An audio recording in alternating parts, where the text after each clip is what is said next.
Hello everybody, you are watching series of success stories brought to you by Indian Achievers Forum और आज की success story है mister चरण बजोरिया के बारे में. He is the managing partner of Bhagwati Sai Metal Alloys.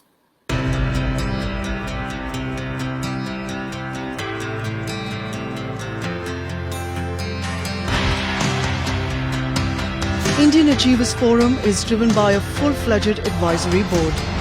The board consists of experienced personalities who have excelled in their respective careers. Together, the forum organizes conferences, events, workshops, exhibitions, trade shows and B2B initiatives in India as well as abroad. Where there is passion, there is achievement. And where there is achievement, there is Indian Achievers Forum.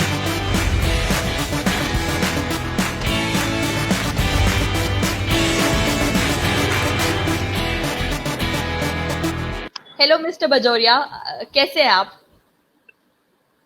अच्छा हूँ. Hello, आप कैसी हैं? कोविड-19 मैं बहुत अच्छी हूँ जी. तो सर, सबसे पहले जो भी आपको देख रहे हैं उनको आप प्लीज अपने बारे में कुछ बताएं कि आप क्या करते हैं और आप कितने टाइम से ये कर रहे हैं.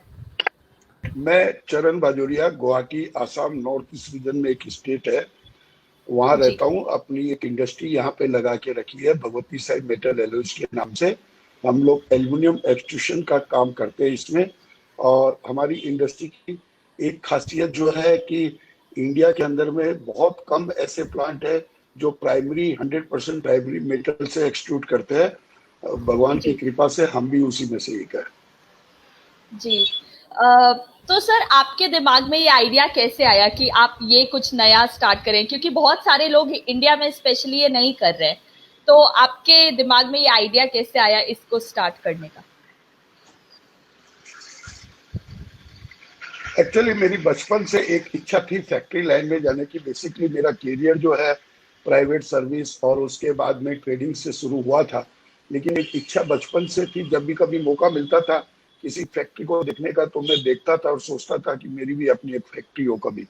एक दिन भगवान ने ऐसा चांस दिया कि इसके अंदर मैं जंप कर गया. और चूंकि नॉर्थ ईस्ट रीजन के अंदर में इस तरह की फैक्ट्री कोई नहीं थी, तो मेरे लिए ये बहुत बड़ा स्ट्रगल भी था, चैलेंज भी था. लेकिन मैं साथ साथ में भीड़ चाल के साथ में चलना भी नहीं चाहता था, कुछ अलग हटके करना चाहता था. तो मैंने कोशिश की और सक्सेस भगवान ने दी जी. तो सर, जैसे कि आपने अभी चैलेंजेस के बारे में भी मेंशन किया, मैं जानना चाहूंगी कौन से सबसे मेजर चैलेंजेस थे जो ये इंडस्ट्री में आपको फेस करने पड़े, और कैसे आपने उसको हैंडल किया, टैकल किया उस सिचुएशन को, और आज जहां आप हैं वहां तक पहुंचे. सबसे बड़ी जो चैलेंज मिली थी शुरुआत के अंदर में, वो ये थी कि हमारा ये नॉर्थ ईस्ट रीजन जो है वो gateway of north east region तो कहलाता है, लेकिन यहाँ सब जगह से माल आ सकता है, यहाँ से बाहर कहीं जाता नहीं है. तो मैं अपना प्रोडक्शन जो भी है मेरे को नॉर्थ ईस्ट रीजन में ही बेचना था. यहाँ का माल मैं कलकत्ता, दिल्ली, बॉम्बे में नहीं बेच सकता था. दूसरी जो थी कि यहाँ पे जो मटेरियल अवेलेबल था उस समय बाजार के अंदर में, वो सब स्क्रैप का और इंफीरियर क्वालिटी का मटेरियल अवेलेबल था. और चूंकि मैं शुरू से ही ब्रांडिंग पे विश्वास रखता था और क्वालिटी प्रोडक्ट देना चाहता था, तो मेरे को बहुत सारी दिक्कत शुरू में आई. कस्टमर को एक्सेप्टेंस कराने की, प्राइस में काफी डिफरेंस होने के कारण कस्टमर नहीं ले पा रहे थे.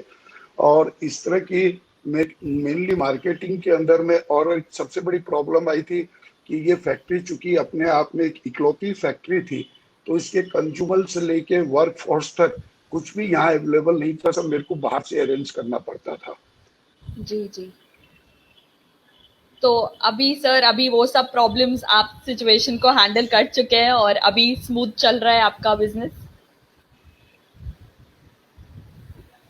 हाँ, अभी भगवान के दया से काफी अच्छा चल रहा है. अपनी एक ब्रांड है नॉर्थ ईस्ट रीजन के अंदर में. अगर कोई भी आदमी आता है, कहीं भी जाता है, चाहे वो एयरपोर्ट हो, रेलवे स्टेशन हो, हॉस्पिटल हो, होटल हो, प्राइवेट हो, गवर्नमेंट के प्रोजेक्ट हो, सब जगह हमारा मेटेरियल यूज होता है. और मेटेरियल जहाँ यूज होता है उसकी ब्रांडिंग अपने आप लोगों को दिख जाती है, स्टिकर लगे होने के कारण. और अभी जितना प्रोडक्शन है उतना हम माल बेच पा रहे हैं यहाँ पर, और सब तरह से ठीक है. क्या बात है sir, I wish you all the best, आगे भी आपका काम इसी तरह से आगे और ऊपर की ओर ही बढ़ता रहे।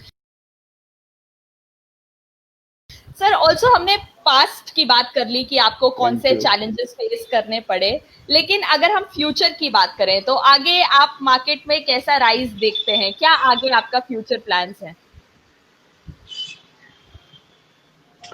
चूंकि मेरे पीरियड का 9 साल मैंने बहुत कड़ी मेहनत करके इस लाइन को एक सेटअप किया है, तो मेरा जी अभी आइडिया फोकस इसी को फर्दर और एक्सपांड करने के, इसके विभिन्न प्रोडक्ट में जाने की, उसको एक्सप्लोर करने की, और उसी के बेस के ऊपर मैं अपना कैरियर में समझता हूँ। और जी चूंकि मेरे प्रोडक्ट का जो गोल्ड ग्लोबल सिनेरियो और इंडिया के सिनेरियो दिख रहा है, उसके हिसाब से इसकी काफी अच्छी डिमांड एक्सपेक्ट कर रहे हैं, तो उसी लाइन के अंदर में मैं अपने आप को फोकस करके रखना चाहता हूँ। तो बजोरिया जी, जैसा कि आप एक्सप्लेन कर रहे थे अपने प्रोडक्ट के बारे में, पर अगर आपको कोई रीच करना चाहे तो आपको कैसे रीच कर सकते हैं? आप सोशल मीडिया पे हैं अवेलेबल, या अपने अदर कॉन्टैक्ट डिटेल्स के बारे में कुछ बता सकते हैं?